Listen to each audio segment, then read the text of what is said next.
merasa berarti. Ingat, anak-anak itu akan sangat bertumbuh dengan sehat secara karakter kalau dia merasa bahwa dia adalah sosok yang berharga di mata orang tuanya.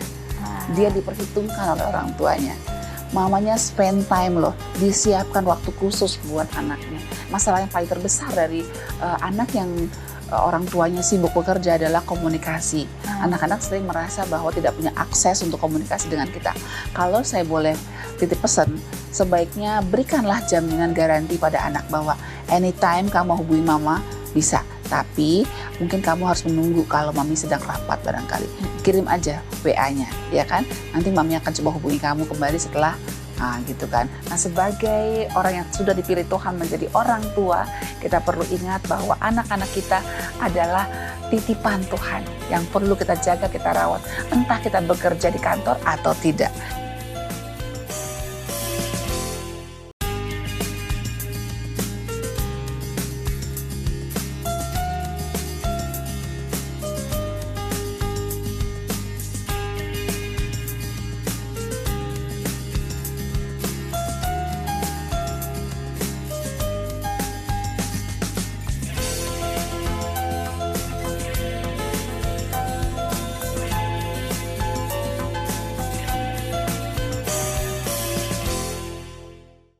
Shalom pemirsa Hope Channel, dimanapun Anda berada, kita bertemu kembali dalam program Love Your Child. Satu program yang mengajak kita untuk mendidik dan mengasihi anak-anak menjadikan generasi yang lebih baik. Tak henti-hentinya kami selalu mengundang Anda, para ayah, ibu, ataupun seluruh para pengajar untuk terus mencintai anak-anak Anda. Dan kali ini kita akan membahas satu topik yang mungkin ini cukup relate dengan kehidupan kita sehari-hari. Bagaimana pola asuh yang baik diterapkan untuk orang tua yang bekerja. Wah, mungkin ada yang ayah dan ibunya harus bekerja, ya kan? Ini kira-kira pola asuh seperti apa dan bagaimana cara menerapkannya? Kita akan membahas bersama dengan narasumber yang telah hadir, yaitu Ibu Helena Valentina. Beliau merupakan seorang psikolog dan praktisi pendidikan. Shalom Ibu Helena. Shalom Eva. Apa kabar Ibu Helena? Aduh, sibuk? Bahagia sekali bahagia di tengah kesibukan. Bahagia di tengah kesibukan. Dan semoga ini menjadi satu motivasi juga bagi para orang tua, walaupun sibuk dengan berbagai aktivitas, tapi perlu bahagia. Iyalah, kalau nggak bahagia, nggak ada energi lagi ya untuk berinteraksi, bersosialisasi, dan juga melayani ya. Iya. Dan paling penting kita juga nggak bisa, kalau kita nggak bagi, bagaimana kita bisa mendidik dan mengasihi anak-anak kita. Betul sekali. Ini topiknya menarik Bu Helena, yaitu pola asuh pada orang tua yang bekerja. Pola asuh anak untuk orang tua bekerja. Karena memang orang tua yang bekerja juga nggak boleh lepaskan tanggung jawab ya dari anak yang hadir di tengah-tengah mereka. Itu kan amanah. Artinya Tuhan sudah percaya nih pada kedua orang tua ini bahwa mereka dalam pertolongan Tuhan pasti bisa memimpin atau mengasuh anak-anak yang ada di tengah-tengah mereka, ya kan? Itu nggak boleh dilupakan walaupun sesibuk apapun. Iya, tapi bukan mungkin lagi ya. Ini tuh satu topik yang menurut saya relate karena relate juga kehidupan saya, dan di zaman sekarang ini mungkin ini jadi satu yang pergumulan bagi orang tua yang bekerja. Karena satu hal mau tetap mendidik atau mengasuh anak-anak yang Tuhan telah percayakan. Tapi satu hal juga nggak mungkin meninggalkan pekerjaan karena harus ada pekerjaan atau karir yang mereka sedang jalankan. Nah, ini bagaimana Bu Helen menanggapi hal ini terlebih dahulu? Iya, sebenarnya kalau dibilang relate nggak sih dengan kehidupan banyak orang saya juga relate banget kok. Wah, ini juga pengalaman dari Bu Helena berarti ya. Kita kurang lebih sama, makanya baju hampir sama ya. Oh iya benar, kita nggak janjian loh. Nggak janjian sama sekali ya. Ya, jadi kita sebenarnya sebagai orang yang sudah dipercayakan oleh Tuhan menjadi orang tua, kita nggak boleh lupa loh bahwa kita ini harus menghargai hak dari anak yang sudah Tuhan izinkan hadir di tengah kita, anugerah yang Tuhan hadirkan di tengah-tengah kita. Nah, saya bertanya nih sebelum masuk yang lain-lain, mungkin kita belum tahu hak-hak anak kita ini apa Bu Helena? Iya, kalau secara rohani mungkin setiap kitab suci punya Ya. punya apa namanya definisinya atau gambaran tersendiri tentang hak anak ya, menurut dengan agama masing-masing. Tapi kalau secara global ya kita ikutilah apa yang ditulis oleh PBB ya kan gitu Ya, ya. betul. Jadi hak anak menurut konvensi yang sudah diadakan untuk meratifikasi tentang hak anak PBB pada tahun 1989 dan itu juga diadop juga oleh kementerian-kementerian yang menangani anak ya di seluruh dunia gitu ya yang anggota PBB. Saya pikir itu perlu kita ketahui juga ya. Yaitu yang pertama adalah hak anak tuh bermain. Wow, itu hak anak bermain. Itu nomor satu. Itu nomor satu, berarti dengan kata lain utamanya buat anak ya. Benar. Jadi kalau sampai ada orang tua yang bilang, kamu sih main terus, belajar. Terus ada juga orang tua yang nggak boleh Sama anaknya sekali. bermain. Aduh, itu namanya kita sudah merampok hak anak. Melanggar hak anak itu pelanggaran loh. Iya. Iya kan, pelanggaran. Kalau di luar negeri bisa dilaporin tuh. Waduh. Iya, ada anak-anak yang melaporkan orang tuanya jadinya ya kan. Oke. Saya pikir itu jangan sampai terjadi lah. Jangan sampai terjadi. Yang kedua adalah hak untuk bersekolah atau mendapatkan pendidikan. Mungkin tidak harus sekolah di dalam satu lembaga institusi tertentu, bisa juga dengan homeschooling juga bisa ya. Tapi yang pasti hak mereka untuk mendapatkan pendidikan itu tidak boleh diabaikan. Yang ketiga adalah hak untuk mendapatkan perlindungan. Artinya supaya mereka bisa dalam posisi yang aman, bertumbuh, tidak ada bully, tidak ada kekerasan dalam rumah tangga, orang tua nggak boleh sembarangan pukul-pukul. Itu adalah bagian dari hak anak.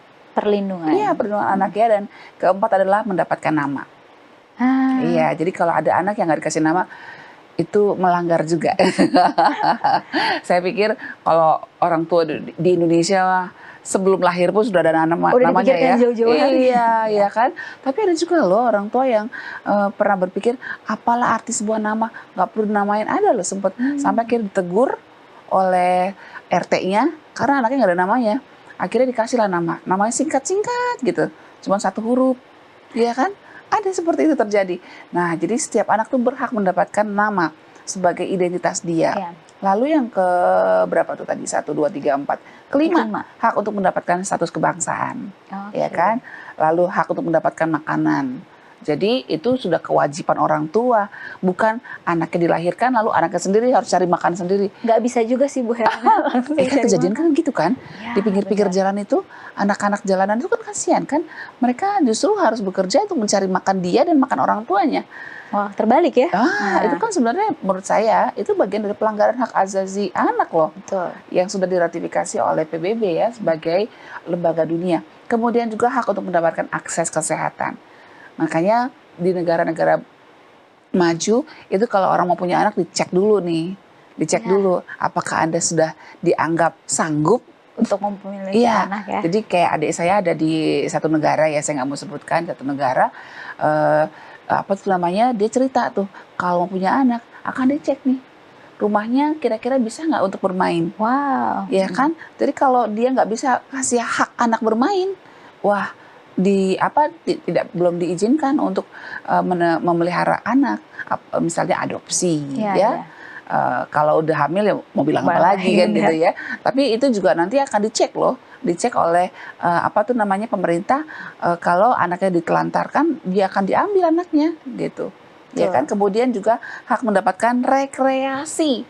Jadi jalan-jalan tuh hak juga. Hak anak ya. Tapi nggak harus jalan-jalan juga sih. Maksudnya rekreasi dengan kata lain recreation kan. Bermain bersama. Maksudnya keluar dari rutinitas. Anak-anak perlu melihat alam ini gitu kan. Itu bagian dari hak anak juga. Lalu hak untuk mendapatkan kesamaan. Artinya mereka tidak dibeda-bedakan dan mendapatkan tidak mendapatkan diskriminasi lah pada saat di rumah maupun di sekolah ataupun di lingkungannya. Dan yang terakhir, hak untuk berperan dalam pembangunan.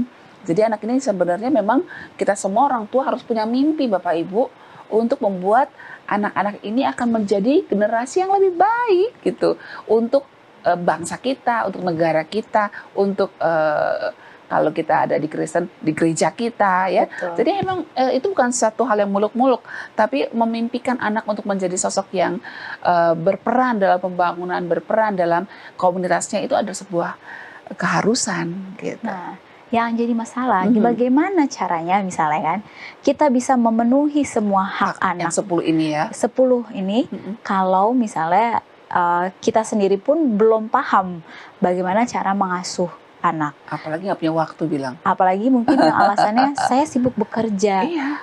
tapi demi anak juga. Nah, Ibu Hana kita masih akan membahasnya, dan pemirsa tetaplah bersama kami di Love Your Child.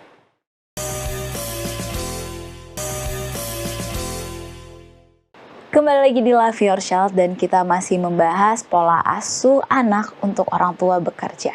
Di segmen sebelumnya kita telah mengetahui, dan saya rasa ini adalah satu pengetahuan yang baru juga ya Bu Helena. Bukan baru sih, satu pengetahuan yang harus diulang-ulang, yang harus dimengerti para orang tua tentang hak anak.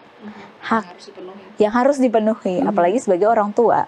Nah, yang jadi permasalahan yang tadi dikatakan, kalau kita ingin memenuhi hak anak ataupun tapi kita terlalu sibuk dengan pekerjaan, nggak bisa dipungkiri kita hidup apalagi di kota besar, kebutuhan meningkat, mau tidak mau bukan hanya orang tua satu saja yang bekerja, harus dua-duanya bekerja, dan itu biasanya demi anak juga ya. Alasannya yang mendasar demi anak. Nah, ini bagaimana Ibu Helena menanggapi hal ini dalam memenuhi semua hak anak yang tadi? Iya, betul.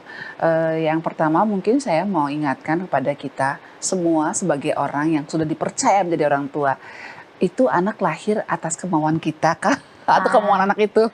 Pasti akan atas kemauan kita. Iya kan? Waktu kita ingin berencana mempunyai anak, kan sudah terpikirkan bahwa akan ada tanggung jawab yang harus dipenuhi. Betul. Akan ada pengorbanan yang harus dilakukan, dan akan ada juga kesulitan-kesulitan yang akan dihadapi, kan gitu ya. Nah, jadi wajar kalau akhirnya orang tua mungkin merasa bahwa aduh, kenapa ya saya kok belum bisa jadi orang tua yang sempurna gitu. Tapi jangan putus asa. Yang paling utama adalah kita perlu ingat aja bahwa kita bisa terus berubah. Manusia itu diciptakan sebagai manusia pembelajar. Ya, jadi berubah, apa yang kita pelajari, apa yang kita tahu, ya kita perlu untuk sesuaikan perkembangan diri kita sebagai orang tua untuk menjadi yang seperti yang ideal yang kita sudah tahu gitu kan. Bahwasanya ternyata harusnya lebih lagi. Oke, kita kan terus berjuang. Ya, berjuang bersama anak-anak kan gitu ya. Betul. Nah, cuman 10 hak ini memang nggak bisa diabaikan ya. Seperti hak bermain, hak mendapat makanan, hak mendapat kesehatan, pendidikan, dan seterusnya ya. Jadi gimana caranya kalau kita sendiri juga nggak ada waktu?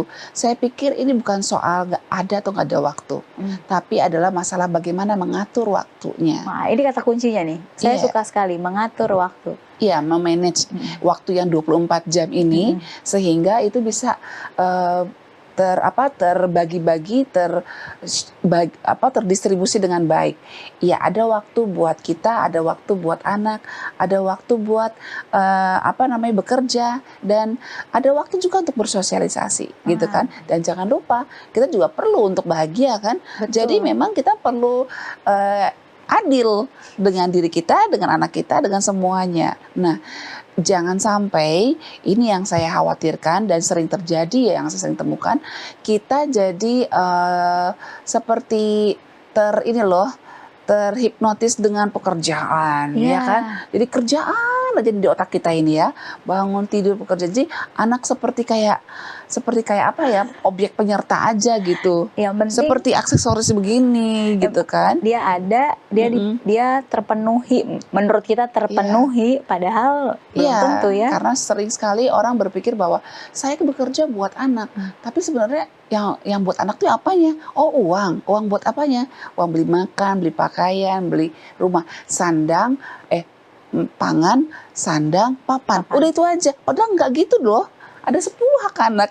Bermain, adakah waktu kita untuk bermain dengan dia? Ya. Nah, jadi memang sih paling utama adalah kita perlu ingat bahwa kita ini makhluk yang mulia ya. Betul. Kita diberikan akal budi sehingga kita bisa mengatur waktu itu dengan pasangan gitu ya. Kira-kira apa sih yang kita mau targetkan dalam pola asuh pada anak-anak ini? Bisa bicara dengan pasangan kita. Ya, yang paling utama mungkin membuat juga target global dulu lah. yang besar-besar. Anak ini dari sepanjang hari 24 jam ada waktunya buat bersama-sama, ada waktunya buat kita berpisah, waktu berpisah di sama siapa, gitu kan. Kemudian ada rutinitas seperti apa, misalnya kalau saya di keluarga itu nggak ada cerita, pagi dan petang itu harus bersama, kumpul. Nah, itu dia. Karena apa? Karena nanti dengan rutinitas yang sudah terschedule dengan baik, maka masalah tidak adanya komunikasi, tidak adanya interaksi itu hilang. Gitu. Betul. Karena apa? Kan pagi ketemu, sore ketemu, gitu ya. kan. Terus siang juga ada waktunya nelfon, misalnya seperti itu. Jadi kita jadi tetap bisa bekerja, lalu anak-anak juga tetap mendapatkan kesempatan haknya untuk mendapatkan perhatian dari kita, ya. Terus mendapatkan kesempatan bermain juga sore-sore barangkali ketemu dengan kita, dan kita jadwalkan juga mungkin sebulan sekali atau seminggu sekali kita rekreasi, kan gitu kan, semua bisa di schedule kan. Betul. Bisa dibuat. Jadi sangat berguna sekali ini schedule ini. Jadi to-do listnya apa yang harus dikerjakan hari ini itu kita buat, dan pada saat kita mungkin pampang itu di dapur gitu ya, bahwa ini loh yang kita mau kerjain hari ini gitu, anak-anak akan lihat, oh iya mami nanti jam sekian mau ini loh, mau mau telepon, atau jam sekian nanti mami mau main bareng sama kita. Nah, itu akan membuat mereka juga merasa berarti. Ingat, anak-anak itu akan sangat bertumbuh dengan sehat secara karakter kalau dia merasa bahwa dia adalah sosok yang berharga di mata orang tuanya. Dia diperhitungkan oleh orang tuanya. Mamanya spend time loh, disiapkan waktu khusus buat anaknya. Nah, itu penting sekali buat kesehatan karakter mereka, kesehatan batin mereka ibaratnya gitu. Dan pertumbuhan mereka secara menyeluruh, ya, bukan hanya kita memenuhi yang tadi dari materi makannya, berarti kesehatannya, tapi batinnya dia, pertumbuhannya semua secara perkembangan karakter yang paling utama, ya. Karena walaupun dia dikasih makan sebanyak-banyaknya, yang ada nanti malah obesitas, ya kan. Benar. Terus yang kedua, kalau dia makan tinggi besar, so what kalau karakternya nggak berkembang? Wah, benar sekali. Nanti jadi bumerang loh. Saya sering kali ketemu dengan pasangan-pasangan seperti ini. Aduh, tahu begini saya nggak mau besarkan anak. Kenapa? Anaknya durhaka. Ya habis selama ini sibuk, siapa yang ngajarin? Nah, ini kemana-mana nggak boleh. Di gereja juga pulang gereja langsung pulang. Tidak aktif di gereja. Jadi gimana dong? Anak ini tidak mendapatkan tadi pendidikan yang baik. Tapi kan saya sudah sekolahkan, oh nggak cukup. Nah, yang mungkin salah dimengerti oleh orang tua. Pendidikan itu hanya di sekolah saja. Betul. Jadi yang namanya pendidikan itu adalah yang paling utama justru home teaching. Di rumah. Ya. Jadi pendidikan tentang bagaimana kita bekerja di dapur, itu adalah bagian dari pendidikan. Bagaimana kita bersikap ketika ada tamu, bagaimana kita bersikap ketika bangun tidur, itu kan bagian dari home teaching yang harus diajarkan oleh orang tua. Itu pendidikan loh, dan itu hak anak. Nah, kalau itu tidak diberikan, hanya mengandalkan pendidikan sekolah saja, ya jangan marah kalau akhirnya anaknya udah gede tapi rumahnya berantakan dan anaknya masa bodoh. Nggak bisa udah gede, udah SMA, nggak bisa bersihin kamar mandi, nggak bisa masak, udah sarjana, nggak bisa apa-apa ketika nggak ada pembantu. Itu kan menyedihkan. Nah, ini dia yang mungkin perlu kita luruskan juga kepada para orang tua, khususnya yang bekerja dalam pola asuh. Dan kita akan membahasnya mungkin nanti bersama dengan Ibu Helena juga, apa dampaknya kalau ini kita biarkan. Ya kan? Dan pemirsa, tetaplah bersama kami di Love Your Child.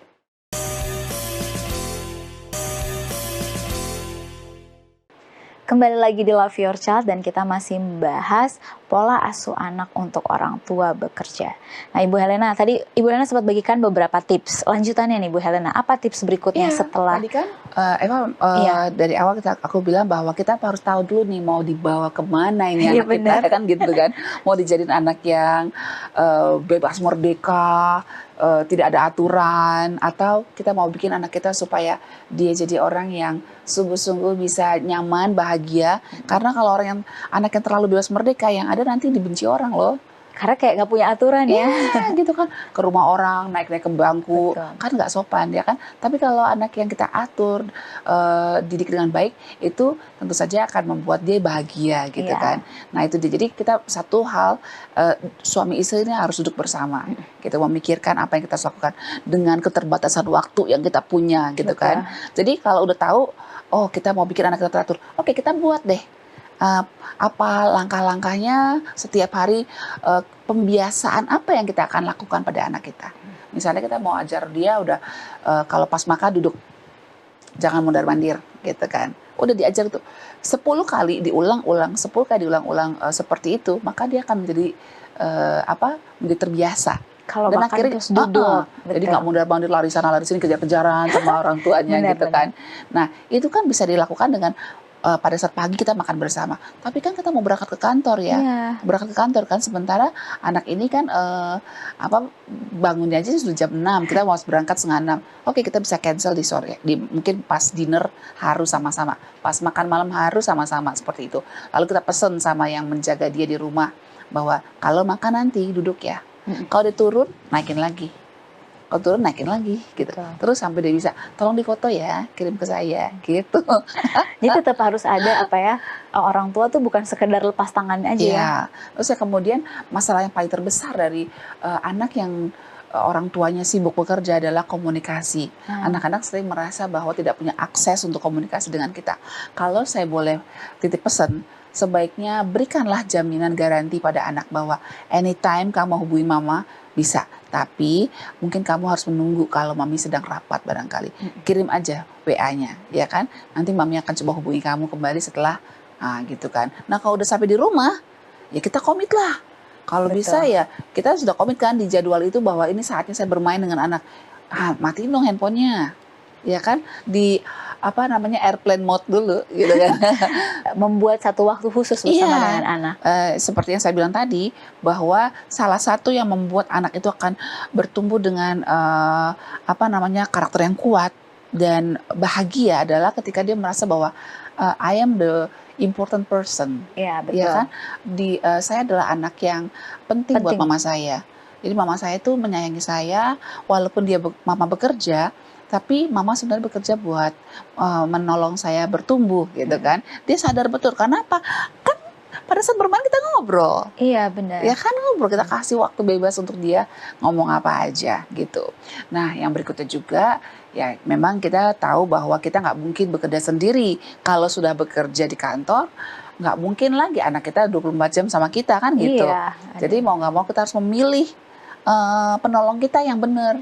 Iya, Yang betul. diwawancarai, kalau nggak diwawancarai ya paling nggak dinasihatin bahwa saya minta anak saya harus begini, tolong begini, jangan pernah ngomong kotor ya mbak, dan seterusnya, misalnya begitu. Jadi pendamping kita atau penolong kita ini, asisten kita untuk menolong membesarkan anak ini, jangan sembarangan juga gitu, dan itu perlu dipantau. Dan ini perlu orang tua mengerti. Iya betul. Dan selanjutnya juga bahwa ini kita perlu juga kerjasama dengan suami ya, dengan pasangan ya. Jadi dulu kan namanya mengasuh anak itu adalah tugasnya mama doang. Iya. Makanya disebut motherhood gitu kan. Nah saat ini enggak lagi. Saat ini setelah hasil penelitian membuktikan bahwa nggak cukup hanya motherhood. Perlu ada peran papa juga, makanya namanya parenthood. Harus ada kerjasama antara ayah dan ibu. Betul. Sometimes mungkin juga perlu pengorbanan ketika kita mungkin lihat, anak kita ternyata lemah ya. Ini beberapa asisten rumah tangga akhirnya malah anak saya jadi sakit nih. Sometimes ya kita mungkin harus membuat sebuah keputusan besar gitu kan. Keputusan besar di mana mungkin salah satu harus memilih untuk bekerja di rumah. Seperti yang saya alami kan gitu kan. Ini yang memang kita belajar juga ya dari pengalaman Ibu Helena ya. Iya, jadi saya pada saat berkarir lagi enak-enaknya berkarir, lagi tanggung jawabnya lagi banyak-banyaknya, dan ininya juga makin banyak kayak gitu ya. Uangnya lagi banyak-banyaknya. Saya merasa bahwa itu puncak karir saya itu. Waktu Golda kecelakaan itu, anak saya kecelakaan itu puncak karir saya. Artinya saya kok begitu mudahnya ya dapat tanggung jawab ini. Ya saya sebagai pengajar, saya sebagai ini, baik banget gitu. Dan tiba-tiba suami saya bilang, kamu harus memilih saya atau kamu yang berkarir. Karena anak kita ini sudah kecelakaan kan gitu kan. Waduh, berat ya. Kadang-kadang kala, mungkin jangan sampai terjadi lah. Jangan sampai Ya, ini. kadang-kala ya kita harus memilih. Ya tetap mungkin tetap bisa bekerja, karena memang di Alkitab juga kan di buku Amsal pasal terakhir juga mengatakan bahwa ibu yang bijak itu juga Adalah ibu yang bekerja juga gitu Betul. ya. Artinya bekerja bukan hari harus di kantor juga Iya. sih. Tapi bukan juga kalau jadi ibu rumah tangga tidur-tiduran aja. Betul. Ya kan, tapi juga harus do something untuk menjadi sumur kedua buat keluarga gitu ya. Jadi saya akhirnya berpikir, oke, saya kerja di rumah, saya akan perhatikan anak-anak saya, tapi saya tinggalkan karir saya yang harus berjauhan dari pagi sampai sore pada anak saya. Jadi saya bisa lihat terus anak saya.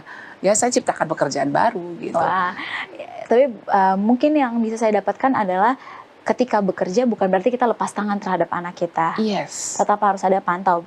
Buktinya adalah dari pengalaman Ibu Helena, bisa tahu anaknya terjadi kecelakaan kan berarti ada yang ada yang Bu Helena pantau kan, Iya. bukan berarti lepas tangan begitu Ini saja. teknologi sudah bagus ya, jadi artinya kita bisa kontrol, coba video call gitu Iya, kan, benar. coba di mana kamu sayang, lagi di mana nak, Mbak mana makanannya, boleh lihat nggak?